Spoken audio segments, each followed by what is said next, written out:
दोस्तों चाइना बहुत ही कमाल की कंट्री है जहां पर आपको हर चीज की कॉपी बड़े आराम से मिल सकती है। यहां पर इन्होंने आईफोन या फिर छोटे मोटे गैजेट तो छोड़ो, एप्पल के जितने भी गैजेट है सबकी कॉपी तो मारी रखी है, लेकिन यहां पर इन्होंने लैंड रोवर तक की कॉपी कर रखी है जिसको वहां पर बोला जाता है लैंड विंग। रॉल्स रॉयस की कॉपी कर रखी है जहां पर इसको बोला जाता है गिली गे।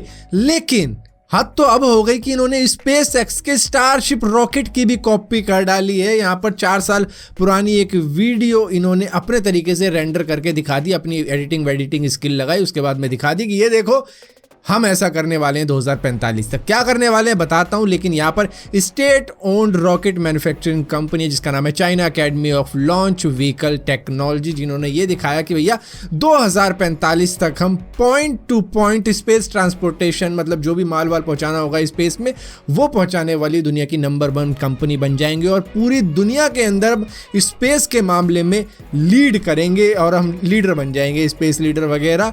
और लेकिन यहाँ पर कॉपी मारी है इन्होंने स्पेस एक्स के स्टारशिप रॉकेट की वीडियो जो कि करीबन 4 साल पुरानी है, और इन्होंने बिल्कुल डिट्टो वही वीडियो छाप दिया। चाइनीज वाइनीज थोड़ी बहुत लिखी होगी वो तो आपको बड़े अच्छे तरीके से मालूम है, लेकिन एग्जैक्टली वही वीडियो लेके अपनी बताकर दिखाने लग गए इवेंट के अंदर। दोस्तों इंडिया के अंदर कोविड-19 के इस पेंडेमिक के वक्त में कोविन की एप्लीकेशन को चालू किया गया कि जहां पर 18 साल से जो ज्यादा उम्र के लोग हैं उनको भी अब वैक्सीनेटेड किया जा सकेगा। लेकिन इतने सारे लोग इसमें एक साथ उमड़ पड़े कि ये एप्लीकेशन ही क्रैश हो गई, इसके सर्वर क्रैश हो गए, जिसकी वजह से बहुत मुश्किल से किसी को स्लॉट मिला, और जिनको मिला उनको एक पर्टिकुलर टाइम दे दिया, एक पर्टिकुलर डेट दे दी कि इस वक्त आना, आपको वैक्सीनेटेड कर दिया जाएगा। और जिन लोगों को स्लॉट नहीं मिला उनका थोड़ा सा मुश्किल हुआ, क्योंकि स्लॉट मिलना थोड़ा सा मुश्किल हो रहा है क्योंकि सारे लोग एक साथ ही उमड़ पड़े हैं खुद को वैक्सीनेट करवाने के लिए। तो यहाँ पर थोड़ी सी दिक्कत आ रही है स्लॉट मिलने में, लेकिन ये प्रक्रिया चालू हो चुकी है। लेकिन यहाँ पर अगर अमेरिका की बात करोगे तो वहाँ के CDC यानी कि centre for the disease control and prevention,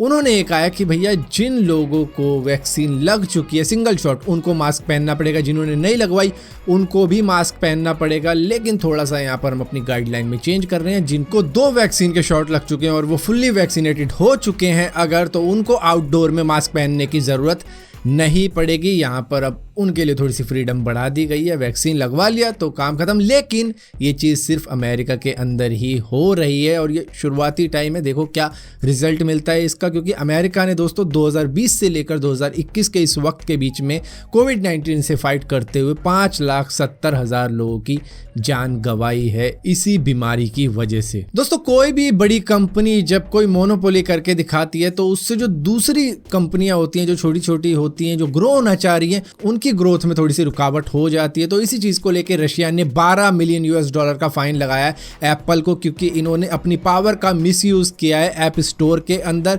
जहां पर इन्होंने अपनी मोनोपोली चलाई है। एंटी कॉम्पिटिटिव स्पिरिट इसमें दिखाया गया है। यहाँ पर दरअसल रशिया की एक कंपनी है कैस्पर स्काई लैब, जो कि एक एंटीवायरस कंपनी है, जिनका कहना है कि इन्होंने इनकी एप्लीकेशन की फंक्शनैलिटी को लिमिट करने पर फोर्स कर दिया कि ये करो वरना इस प्ले स्टोर से बाहर निकल जाओ, ऐसा कुछ करके दिखाया, जिसकी वजह से इनको इनकी बात माननी पड़ गई और अपने तरीके से इन्होंने काम करने नहीं दिया इनको। तो वो चीज़ इन्होंने फाइल करी थी, जिसकी वजह से यहाँ पर रशिया ने एप्पल को $12 मिलियन का फाइन लगा डाला है इस एंटी कॉम्पिटिटिव स्पिरिट के लिए। दोस्तों आपको पता है जिस तरीके से स्पेस एक्स का जो स्टारलिंक प्रोजेक्ट है वो अपनी सैटेलाइट भेजता रहता है, इसी तरीके से भारत ग्लोबल का जो वन वेब है वो भी भेजता रहता है। उसने अब तक टोटल 182 सैटेलाइट्स भेज दी हैं स्पेस के अंदर, और अभी रिसेंटली इन्होंने 36 सैटेलाइट और भेजी हैं स्पेस में, जिससे कि ये सैटेलाइट के थ्रू इंटरनेट प्रोवाइड करेगा इंडिया के अंदर। खैर कर भी रहा है, जिसके लिए इन्होंने स्पेस एक्स के खिलाफ भी आवाज़ उठाई थी कि इनकी सैटेलाइट हमारी सैटेलाइट से टकराने वाली थी, ये होने वाला था, वो होने वाला था, लेकिन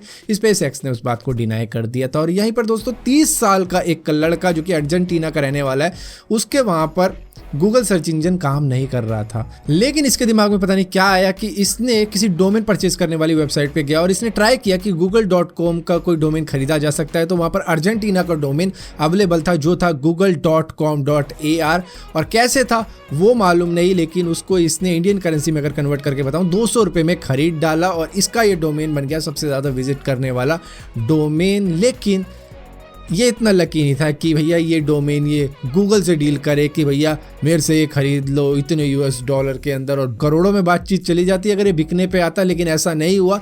गूगल ने किसी तरीके से इस डोमेन को कुछ ही देर बाद जैसे ही इसने परचेज किया उसको ट्रांसफर करके अपना दोबारा से बना लिया। दोस्तों यूके की बातें सुनकर अक्सर ऐसा लगता है कि इनको थोड़ी सी जल्दी है सेल्फ ड्राइविंग कार को अपनी कंट्री के अंदर चलाने के लिए, क्योंकि अभी कुछ ही टाइम पहले खबर सुनने में आ रही थी कि जो ऑटोनोमस कार्स है उसका AI डार्क स्किन के लोगों को डिटेक्ट नहीं कर पाता, ऐसा इनका मानना था। लेकिन अब वहां की गवर्नमेंट का कहना यह है कि भैया ऐसा भी हो सकता है कि 2021 के एंड तक हम ऑटोनोमस कार्स को चलने के लिए अलाउ कर दें अपनी कंट्री के अंदर। लेकिन यहाँ पर एक सिस्टम को यूज किया जाएगा जो होगा ऑटोमेटेड लेन कीपिंग सिस्टम, जिसके अंदर इनको चलाया जाएगा। मतलब इनके लिए पूरा रोड नहीं होगा, इनकी एक अलग से लेन होगी जो कि कुछ डेस्टिनेशन पर ये ट्रायल चलवाएंगे। तो उस हिसाब से 2021 के एंड तक इसको चालू कर भी सकते हैं। तो ये बन जाएगी दुनिया की तीसरी कंट्री US और जापान के बाद में जो अपने तरीके से मतलब अपनी रेगुलेशन के हिसाब से सेल्फ ड्राइविंग कार को अपनी कंट्री के अंदर चलवाएंगे। और यहाँ पर दोस्तों रेडमी ने अपना K40 गेमिंग एडिशन भी लॉन्च कर दिया। इंडिया के अंदर नहीं, चाइना के अंदर की है। वहां पर डायमेंसिटी 1200